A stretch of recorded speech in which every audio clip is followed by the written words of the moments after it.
Okay guys, we're going to turn some horses out into the paddock. Before we do so, we just need to talk about how we prepare ourselves in order to carry out this task, okay? So we can use either our bridle or our chiffney. We're not going to use head collars because we need maximum control.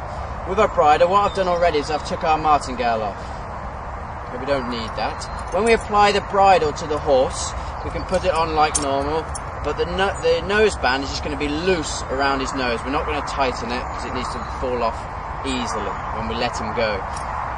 Throat lash then, we're going to pass over the top of his head, and then we can interlock it with the cheek piece like so, or we can attach it back onto the throat lash just so it's not flapping about as and when we prepare to let the horse go.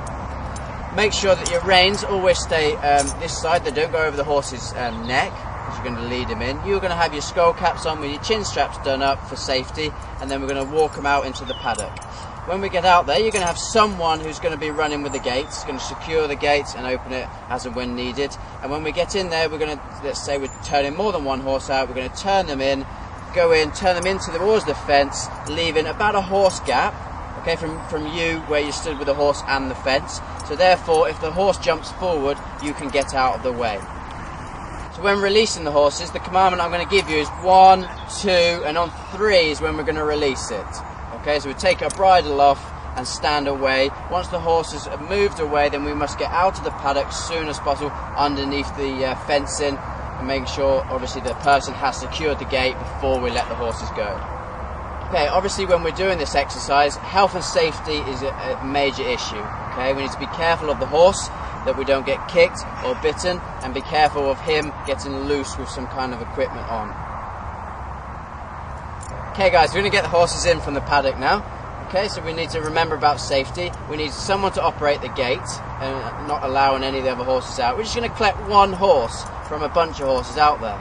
Okay, so once we collect the horse, let's say we collect him in the centre of the paddock. Once we secure him with our bridle on, the most important thing is that we walk in there with our bridle big enough to fit over his head. We can always shorten it once it's on. Okay, you're probably only going to get one opportunity of actually getting this on his head, so make sure it's big enough and we can secure him straight away. Once he's secured, to get out in the safest route, you're going to walk towards the fence, okay, having you by the side of the fence and then the horse in case the other horses charge at you, giving you the safety aspect there. Once you lead round to the fence, someone will be operating the gate, allowing you to get out safely and then securing the gate afterwards. Okay, so before we go out there and collect our horses, we just need to briefly touch on health and safety. So there's a couple of things we need to be aware of. That there's going to be other horses in the paddock as and when we go in there to collect and bring one out. So therefore we need to be careful about getting kicked or getting bitten once we've caught our horse. And when we're removing him, we must make sure that we walk straight out towards the fence line and along the fence line with you between the fence line and the horse. Therefore, if the other horses charge at you, it gives you some safety aspect with that horse in the way. Okay, and then someone will be operating the gate to allow you to get out and none of the other horses to follow.